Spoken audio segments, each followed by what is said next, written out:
کہ جو پہلو کلچر کے جن پہ ہم نے آج تک توجہ نہیں دی ان کو مسلسل اپنی پریارٹی میں لایا جائے اور کوشش کی جائے کہ صاحب وہ جو ایکٹیویٹیز جو ہماری ہیں وہ کنٹینیوس رہیں۔ جہاں تک جموں کشمیر میں ہمارے لوگوں کا تعلق ہے، ان کی جو پریشانیاں ہیں، فرض کیا ایک بڑی پریشانی ان کی آباد کاری کی ہے۔ بیشتر لوگ وہ ہیں جو آج بھی خانہ بدوشی کی زندگی بسر کر رہے ہیں اور وہ گرمیوں میں پہاڑوں کی طرف جاتے ہیں اور سردیوں میں شہروں کی طرف اور میدانی علاقوں کی طرف جاتے ہیں۔ تو کوشش ہماری یہ رہے گی کہ حکومت کو، جو میں سمجھتا ہوں حکومت نے آج تک ان کی ریہیبلیٹیشن کے لیے کوئی خاص اقدام نہیں کیے، حکومت کی توجہ کو مبذول کروایا جائے، کوشش کی جائے کہ جو ریسورسز ہمارے ڈسپوزل پہ ہیں، وہ میڈیا کے حوالے سے ہیں، وہ کسی دوسرے حوالے سے ہیں، وہ سارے بروئے کار لگا کے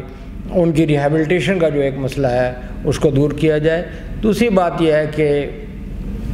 جموں کشمیر میں جو ملیٹنسی ہے، ملیٹنسی میں ان لوگوں کا ایک رول رہا ہے۔ یہ دیش بھگت لوگ ہیں، ملک کے وفادار ہیں، انہوں نے پچھلے 70 سال میں یہ ثابت کر دیا ہے کہ صاحب ملک کی سلامتی کے لیے، ملک کی حفاظت کے لیے یہ ایک بہت ہی امپارٹنٹ ستون کا کام کرتے ہیں، اور یہ ایک اس میں یہ کس طرح سے مزید کنٹریبیوٹ کر سکتے ہیں جموں کشمیر میں مجموعی طور پر فضا کو پرامن کرنے کے لیے، یہ کس طرح سے کنٹریبیوٹ کر سکتے ہیں مختلف جو یہاں پہ کنبہ جات ہیں، مختلف فرقے ہیں، ان میں آپس میں بھائی چارے کو بڑھانے کے لیے۔ تو ہماری کوشش یہ رہے گی کہ گجر دیش چیریٹیبل ٹرسٹ کے حوالے سے باقی سماج کے، دیگر سماج کے جو حصے ہیں ان کے ساتھ ان کے بیٹر ریلیشنز ہوں، انڈرسٹینڈنگ ہو، اور یہ بھی کوشش ہماری رہے گی کہ یہ جو قربانی دیش کے لیے مسلسل دے رہے ہیں اس کا بھی ایک ایسا سلسلہ کیا جائے تاکہ یہ اپنے جو فرائض ہیں ان کو بہتر طریقے سے سر انجام دے سکیں۔ سر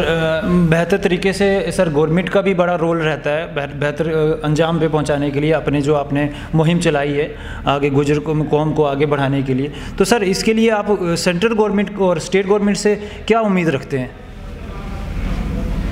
دیکھیے، آپ نے بڑا امپارٹنٹ سوال پوچھا۔ میں فی الحال تو کوئی نہ تو اسٹیٹ گورنمنٹ سے امید رکھتا ہوں نہ سینٹرل گورنمنٹ سے۔ میں سمجھتا ہوں ابھی تک تو نہ اسٹیٹ گورنمنٹ کسی نے کچھ ٹھوس اقدام اٹھائے اور نہ ہی سینٹرل گورنمنٹ نے اٹھائے۔ اس میں شاید کچھ قصور ہمارا بھی ہے کہ ہم بہتر طریقہ سے یہ معاملہ پریزنٹ نہیں کر سکے۔ ہماری کوشش یہ رہے گی کہ دیر آئے درست آئے، اب بھی وقت ہے کہ صاحب ریاست کی جو بھی حکومت بنے گی یہاں پہ، اور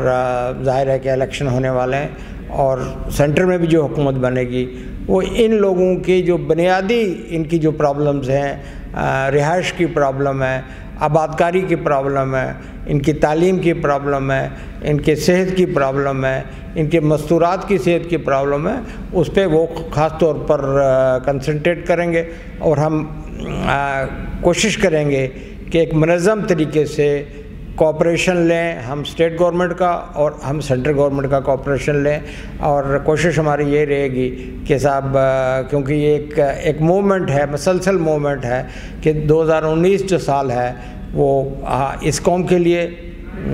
خاص کر اور مجموعی طور پر جموں کشمیر کے لیے ایک امن کا سال ہو، ایک محبت کا سال ہو۔ دیکھیے، آپ نے دیکھا ہوگا کہ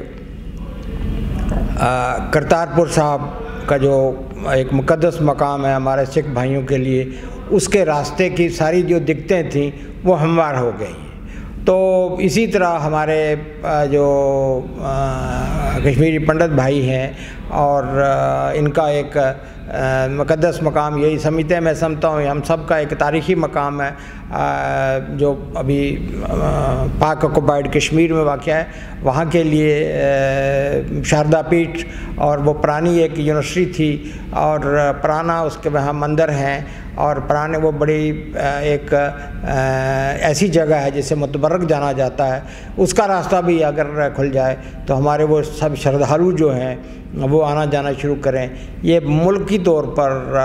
بھارت اور پاکستان کے درمیان اگر کوئی صلح و آشتی کا معاملہ آگے بڑھتا ہے، اس قسم کے راستے جو ہیں وہ کھلتے ہیں۔ میں سمجھتا ہوں مجموعی طور پر یہ امن قائم کرنے کے لیے ایک بہتر اقدام ہوگا۔ میری توقع یہ رہے گی کہ ہمارے ملک میں جموں کشمیر میں جو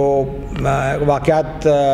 جو تلخیاں رونما ہوئی ہیں ان میں کمی واقع ہو، لوگ امن سے رہیں، لوگ چین سے رہیں، آپس میں جو باہمی بھائی چارہ ہے، محبت ہے، اس میں کس طرح سے ہم اپنا یوگدان کر سکتے ہیں، یہ ہماری کوشش رہے گی۔ اور میری دعا بھی رہے گی کہ پورے بھارت میں اللہ کرے کہ یہ جو آنے والے الیکشن ہیں یہ شانتی سے گزر جائیں، اور جو بھی حکومت بنے، جو عوام میں کچھ تلخیاں ہم دیکھ رہے ہیں، اللہ کرے کہ وہ تلخیاں دور ہو جائیں، اور ہماری جو سماج میں باہمی جو محبت اور اخلاق اور ایک دوسرے کے لیے ہمدردی ہے یہ مزید قائم ہو۔ انہی توقعات کے ساتھ میں پھر ایک بار اس سال کی نئے سال کی سب دیش واسیوں کو مبارک دیتا ہوں، اور دعا کرتا ہوں کہ اللہ یہ آنے والا سال ہم سب کے لیے ایک اچھا سال ثابت کرے۔ شکریہ سر۔ ایک اور سوال تھا میرے ذہن میں سر، وہ یہ تھا کہ کیا آنے والے 2019 میں آپ خود کو گورنمنٹ کا ایک حصہ مانتے ہو؟ دیکھیے، گورنمنٹ کا حصہ آپ کیا سمجھتے ہیں کہ عوام گورنمنٹ کا حصہ نہیں ہے؟ ہم سب حکومت کا ایک حصہ ہیں۔ اب یہ اگر آپ کوئی پاور پالیٹکس کی بات کر رہے ہیں کہ آپ کسی پارٹی میں جوائن ہو جائیں اور پھر اس کے بعد کچھ کنٹریبیوٹ کریں، تو ایسا تو کوئی میرے ذہن میں کوئی بات نہیں ہے کہ بھئی، اور میں یہ سمجھتا ہوں کہ آپ کسی پارٹی کی اگر آپ کو مور لگ جاتی ہے، ابھی تو بی جے پی ہے، کانگریس ہے، نیشنل کانفرنس ہے اور دوسری جماعتیں ہیں، تو ان سب سے ہمارے جو تعلقات ہیں وہ دوستانہ ہیں۔ تو اگر آپ کسی ایک پارٹی میں مجھے برینڈ کر دیں گے تو پھر مجھے ان کی ڈکٹیٹ پہ چلنا ہے۔ وہ کہیں گے صاحب رات ہے تو مجھے خدا نہ خواستہ رات کہنا ہے، اور دن ہے تو دن کہنا ہے، اور اگر نہ بھی ہو دن اور رات اور ان کی بولی بولنا ہے، تو ایسا تو کوئی میرا ذاتی وہ نہیں ہے کہ میں کچھ اپنے لیے کروں۔ لیکن یہ بھی نہیں ہے کہ بھئی اگر میں سمجھتا ہوں کہ میرے دیش کے لیے، جموں کشمیر کے لیے خاص کر، اور اپنے سماج کے لیے اگر میں کہیں رہ کے کوئی بہتر پرفارم کر سکتا ہوں، تو ایسا بھی کوئی وہ نہیں ہے کہ بھئی ہم نے کوئی توبہ کی ہوئی ہے کہ ہم کسی ایسے